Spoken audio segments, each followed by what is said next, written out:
2 Chronicles Chapter 32. After these things and the establishment thereof, Sennacherib, king of Assyria, came and entered into Judah and encamped against fenced cities and thought to win them for himself. And when Hezekiah saw that Sennacherib was come and that he was purposed to fight against Jerusalem, he took counsel with his princes and his mighty men to stop the waters of the fountains which were outside the city, and they did help him.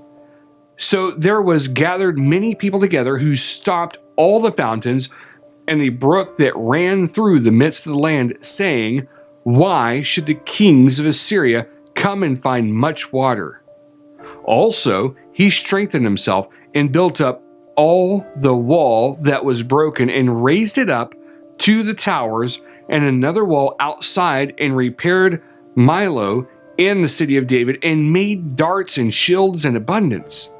And he set captains of war over people and gathered them together to him in the street of the gate of the city, and spoke comfortably to them, saying, "Be strong and courageous, be not afraid nor dismayed for the king of Assyria, nor for all the multitude that is with him, for there be more with us than with him.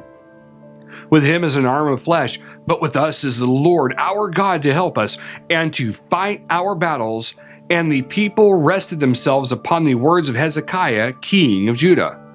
After this did Sennacherib, king of Assyria, send his servants to Jerusalem, but he himself laid siege against Lachish, and all his power with him, to Hezekiah, king of Judah, and to all Judah that were at Jerusalem, saying, "Thus says Sennacherib, king of Assyria, whereon do you trust that you abide in the siege in Jerusalem? Does not Hezekiah persuade you to give over yourselves to die by famine and by thirst, saying, The Lord our God shall deliver us out of the hand of the king of Assyria? Has not the same Hezekiah taken away his high places and his altars, and commanded Judah and Jerusalem, saying, You shall worship before one altar and burn incense upon it? Know you not what I and my fathers have done to all the people of other lands? Were the gods of the nations of those lands any ways able to deliver their lands out of my hand? Who was there among all the gods of those nations that my fathers utterly destroyed, that could deliver his people out of my hand, that your God should be able to deliver you out of my hand?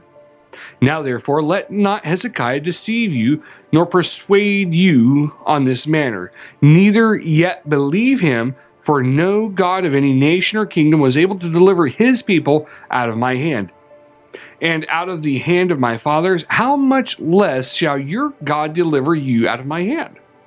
And his servant spoke yet more against the Lord God, and against his servant Hezekiah. He wrote also letters to rail on the Lord God of Israel, and to speak against him, saying, As the gods of the nations of other lands have not delivered their people out of my hand, so shall not the God of Hezekiah deliver his people out of my hand. Then they cried with a loud voice in the Jews' speech to the people of Jerusalem that were on the wall, to frighten them and to trouble them, that they might take the city. And they spoke against the God of Jerusalem as against the gods of the people of the earth, which were the work of the hands of man.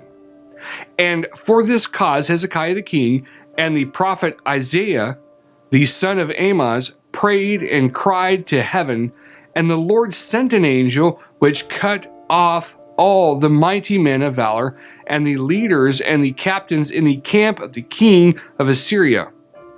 So he returned with shame of face to his own land, and when he was come into the house of his God, they that came forth of his own bowels slew him there with the sword. Thus the Lord saved Hezekiah and the inhabitants of Jerusalem from the hand of Sennacherib, the king of Assyria, and from the hand of all other, and guided them on every side. And many brought gifts to the Lord to Jerusalem, and presents to Hezekiah, king of Judah, so that he was magnified in the sight of all nations from therefore. In those days, Hezekiah was sick to the death and prayed to the Lord, and he spoke to him, and he gave him a sign. But Hezekiah rendered not again according to the benefit done to him, for his heart was lifted up. Therefore there was wrath upon him and upon Judah and Jerusalem. Notwithstanding, Hezekiah humbled himself for the pride of his heart, both he and the inhabitants of Jerusalem, so that the wrath of the Lord came not upon them in the days of Hezekiah. And Hezekiah had exceeding much riches and honor, and he made himself treasuries for silver and for gold, and for precious stones, and for spices, and for shields, and for all manner of pleasant jewels, storehouses also for the increase of corn, and wine and oil, and stalls for all manner of beasts, and folds for flocks. Moreover, he provided him cities and possessions of flocks, and herds in abundance, for God had given him substance very much. This same Hezekiah also stopped the upper watercourse of Gihon, and brought it straight down to the west side of the city of David. And Hezekiah prospered in all his works. However, in the business of the ambassadors of the princes of Babylon, who sent to him to inquire of the wonder that was done in the land, and God left him to try him, that he might know all that was in his heart. Now the rest of the acts of Hezekiah and his goodness, behold, they are written in the vision of Isaiah the prophet, the son of Amoz, in the book of the kings of Judah and Israel.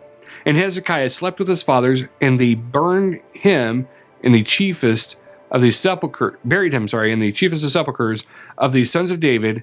And all Judah and the inhabitants of Jerusalem did honor him at his death, and Manasseh his son reigned in his stead.